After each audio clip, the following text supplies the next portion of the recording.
Welcome back to the channel, fat boys. Today we are out on this glorious, very windy day in Virginia. Today we are going to be talking about the 5 things you learn as a motorcyclist. Let's get into it.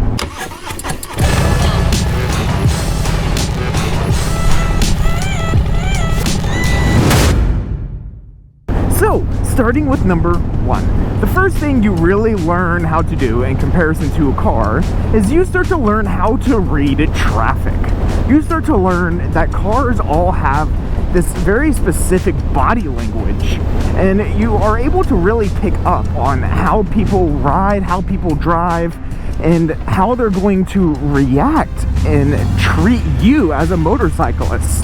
So as an example, when you're ever driving your car before you got your motorcycle license, did you ever come up to a car and you're like, this guy's gonna pull out, this guy's gonna start to merge, this guy's gonna change lanes? And you always had that gut feeling? Yeah, of course you did. It's because you're able to start to pick up on those specific car body languages on what they're going to be doing. So you really start to pick up on car body language and how they really react and the things they do before they do them on the road, which is really important. And now, number 2. How to look for certain dangers. That is the next thing you're going to be able to learn. And so these dangers can range from anything.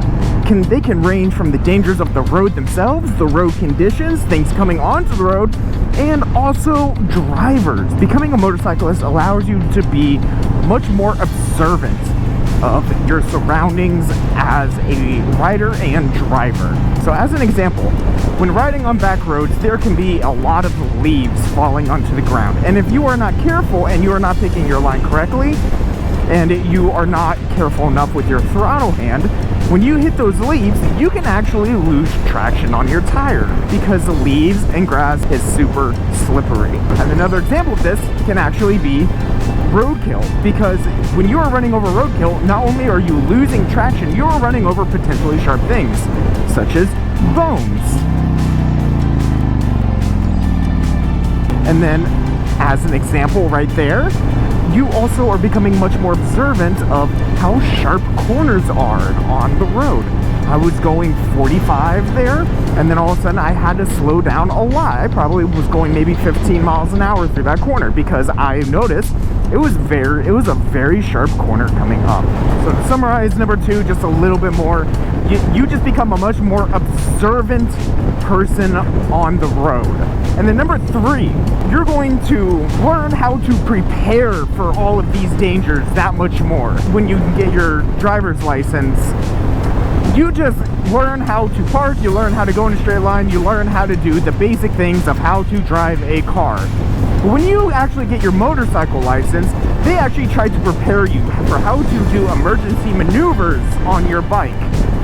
So it is that much more preparation for you as a rider to be able to avoid certain dangers that are going to be coming up.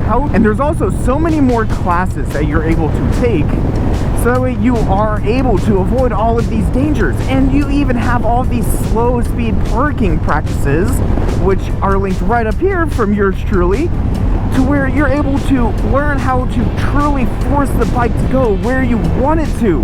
And you're that much more safer in all these worst case scenarios. And then number 4, you actually start to know what true cold feels like. While everyone else is inside of their cars on the nice cool winter days and even fall days, you are out there battling the elements, feeling even the 50 degrees on a bike, which can actually be cold because you have wind chill. Your body is facing all of the elements being put upon you. You have wind chill coming onto you. And that leads me into the last but not least, number 5. You learn your body's limits when you learn to ride a motorcycle. You learn it is not as easy as just sitting back and relaxing when riding a motorcycle. You obviously have the weather to worry about. You will have to eventually in your life ride through the rain. You will have to deal with the scorching heat. You will have to deal with the freezing temperatures. You will have to deal with so many things that your body would normally not deal with inside of a car. So your body has to deal with all these extreme things that you normally would never encounter. So you learn what you, as a rider yourself, are capable of riding through and dealing with. As another example of this, when I was living down in South Florida, I learned at what point was too hot for me to ride through, especially with full gear.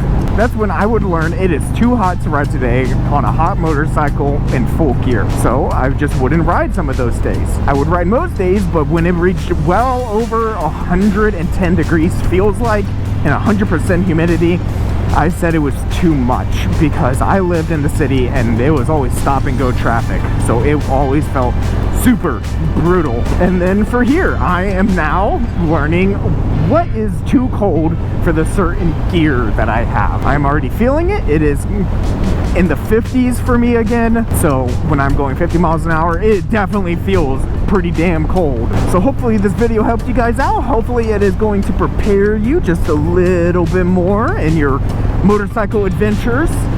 If you like this video, please give it a thumbs up. It really helps out the channel. I really appreciate all of the support I'm getting from you guys out there. Make sure you hit that subscribe button if you're not already. Make sure you ring that bell notification so you know when the next video comes out. And I will catch y'all in the next one. Peace.